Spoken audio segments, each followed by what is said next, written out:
All right, everyone, I'm not going to bury the lead with this one, so we're going to start with it.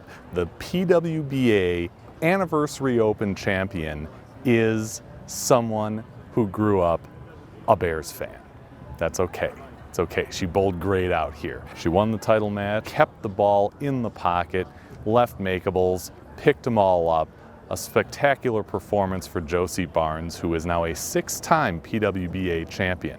Now, a lot of the images you'll see in this video are still images, and that's because USBC had me agree to not shoot video of the players during the telecast. They said that's their policy, their way to protect CBS Sports Network, which aired the finals. But I couldn't miss the opportunity to throw shade at least one of the NFL teams that our new champion is aligned with. Check it out. Josie Barnes, congratulations. Thank you. That cheesehead looks good on you. I said growing up a Bears fan. Oh, the truth funny, comes but out. I'll do it. Yeah, no. Tell us about what it was like out there. It seemed like everybody who didn't advance got stuck on opens, right? How were you able to, just leave makeables and kind of protect the pocket, all that good stuff? Yeah, I feel like that was kind of my deal all week. If you look outside of the last 6 games where I had 270 games, I didn't have anything massive. I just didn't leave multiple pins on the deck, right? Which, tends to lead to opens. And so my game plan all week was just control the pocket and then find a ball that gets through it and, finds a 4-bagger every game and go from there. Yeah, for sure. Ashwaubenon, for those of us who are familiar with this area a little bit, can be a little squirrely at times, even on the house shot, and sometimes tricky pair to pair. Yeah. What was that experience like for you? So it's funny because talking to Matt, I had made a comment to him a couple of years ago that I did not like his bowling center. And I said, let me be clear, you guys do a fantastic job of supporting bowling in every way that you possibly can. My ball doesn't like Ashwaubenon. I just could never find a way to strike enough or, get my ball to do the right thing at that bowling center. And for whatever reason, this week, that wasn't the case. So like I said, I didn't have any really large games like some of the people in the field, but my ball didn't do tricks down the lane. It somehow found a way to the 1-3 most of the time. Yeah, like I said, protect the pocket, you stay away from opens, you get into the step ladder, different lane surface, different environment. Did it take adapting, or did you just kind of stick with your game plan that you had at the other side? I really think a little of both, right? Like I stuck with my game plan, but different balls from what I had been using all week. So, had to adapt a little bit from there. And, this was probably the first step ladder where I felt like going in, I held the experience. Obviously the stadium was going to be a new experience for everyone, but when you looked at it on paper, I was the one that should get comfortable the quickest. And I wanted to take advantage of that because that doesn't happen all the time. Yeah. Were you able to play the same line on both lanes, or was there a difference there? Yeah. No, the left lane yesterday had been giving me fits a little bit in practice, but it wasn't that I needed to really play them any differently. I just maybe needed to make sure that I really executed well on the left lane to get the ball to, get that 10-pin out. Now, you talked about the crowd. As we've said over and over, a lot of these people are here for junior gold, either supporters or athletes. Yeah. And they're probably interested in what you did mentally. And it looked like, in the last few frames, obviously you've got a string going. You start pumping your fist a little bit, showing a little more emotion. How is that for you to not maybe get too high or too low? Some of that is just experience, right? I think back to my my first show. Rob was actually my ball rep with Ebonite at the time, and we were going through practice offset, and my ball was not hooking at all, and He was like, Josie, you're throwing it 100 miles an hour. You have to slow it down. And I looked at him and I said, no, you have to slow it down. Like, you have to find a way. And so it's experiences like that, like, after I got through that first show and was able to feel all of the things and figure out what worked and what didn't work for me in that moment, I think that has helped. So the experience piece of that, I think, was really important. I also think just taking a breath, because once you get out there on any TV show, the frames go by really, really fast. Yeah. So, just taking a second. If you noticed, game 2, I started to take a little extra time on the left lane because it was the one that I was struggling with the most. So just, reeling it back in, making sure I was focused on what it was that I needed to do on that particular lane to control what it was I needed to control. Yeah.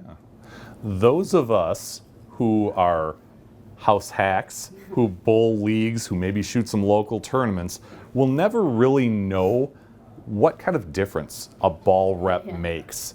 How big a part of what you do is either intel, institutional knowledge that a ball rep like Rob is going to bring? I think the ball stuff is really important, right? And especially for me, like, I lean on them heavily for that piece of it.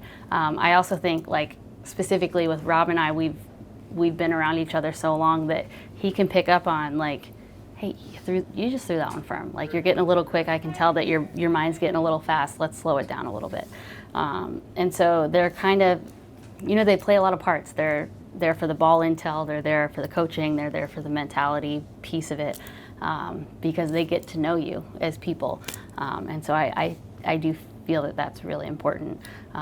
So I've been with him for a really long time. And then we have Joey this year who has come in, and he's been amazing. I think he's picked up on it so fast, and we're able to communicate really well. Okay, and this is Joey? I can't say start. K and a Z and a Y. Okay. Something without any vowels, but he obviously knows what he's doing out there. Yes. Also back to the crowd. I mean, like he said on the announcements, Jason Thomas said 6,559 people, a record-setting crowd. This was a great plan, right? You got the built-in audience, you got the stadium available. It's obviously not football season, even though it is here all year long. Talk about that. Was that just kind of a perfect storm that really kind of needs to happen to help our sport? I hope that this proves that it can be done, right? And that, maybe it'll become consistent. I don't know, but it's clear that the kids enjoyed it too. They were into it. They were invested. They wanted to see the strikes and the spare. They were all about it. And so this is good for bowling. Yeah, for sure. Another thing that's good for bowling is the PWBA. And this being the Anniversary Open, 10 years since the relaunch, Jason also, gave props, rightly so, to Mr. Summers, for helping to bring this thing back. What lessons do we learn by that, I'm going to say it, awful period where we didn't have the PWBA? Yeah, I think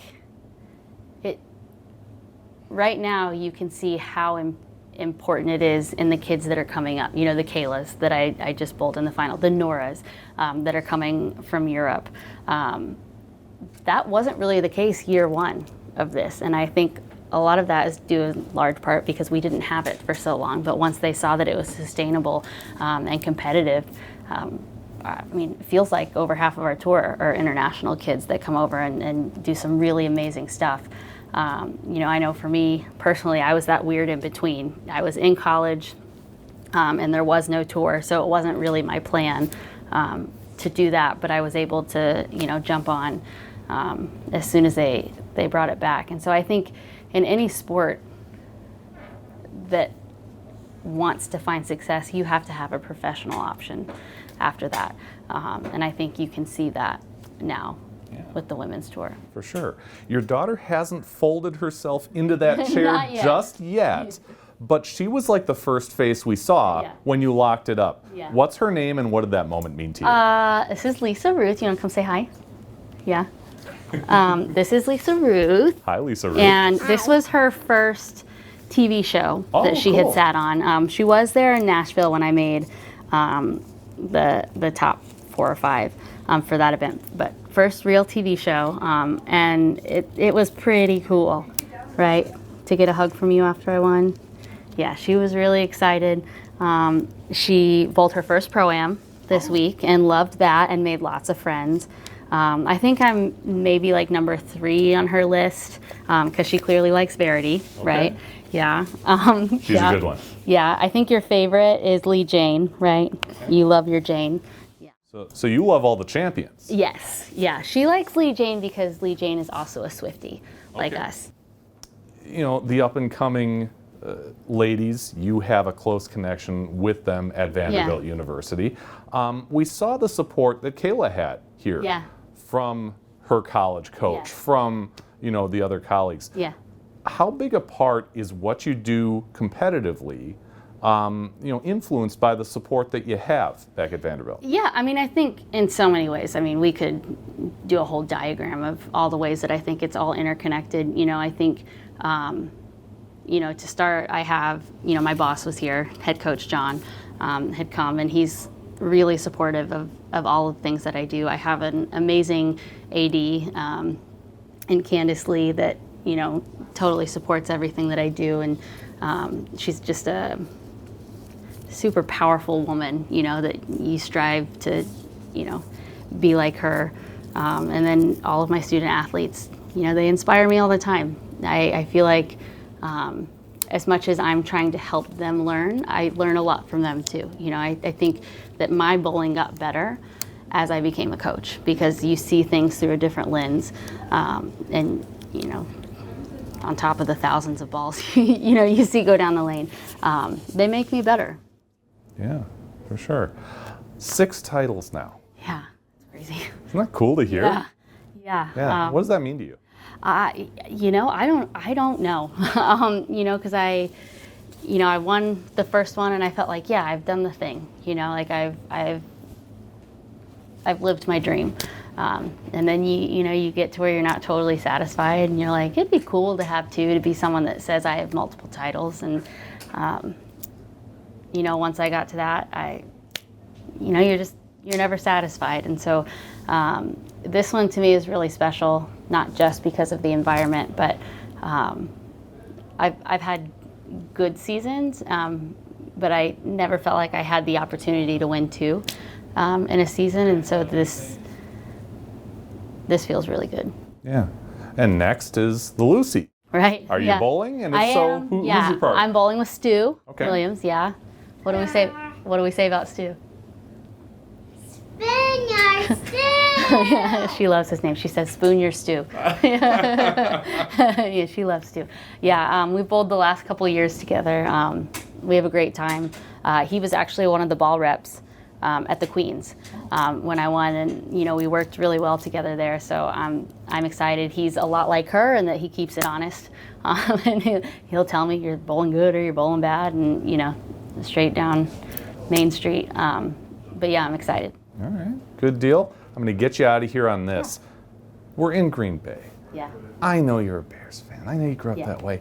Is there any way that we convert you to the 13-time world champion? Okay, here's the deal. No. So I grew up a Bears fan. I still follow them, but now I live in Nashville too. Okay. And my husband is a big Titans fan. So in some ways it's like I'm equally, between the two teams. We've made some friends with some of the guys that play for the Titans because we have some Titans guys that are big into bowling, so that's kind of cool. We've got some football, guys that have converted over to bowling. And so I'll just say they won't be at the very bottom. Okay. Let's do it that way. All right. I like that. Is that okay? That's okay. Yeah. As long as you remind your Titans friends that the Music City Miracle was a forward pass. Where's my husband? Forward pass. Yeah. I'll go on record with that. Josie Barnes, champion of the PWBA Anniversary Open. Congratulations. Thank you. Thank you for watching Bowling with the Fef, pound the like button and subscribe button. It's the easiest way to support the channel, and it's free. Bowling with the Fef is brought to you by Chip Magnet. Raise your snack standards. Jerry's Score More Bowling Supply inside Wagner's Lane. So Eau Claire, Wisconsin area's leader in bowling products and services since 1988. And Visionary Video Hub, video with impact. Email bowlingwiththefef@yahoo.com with questions or to appear on the show. You can also reach out on your favorite social media platform.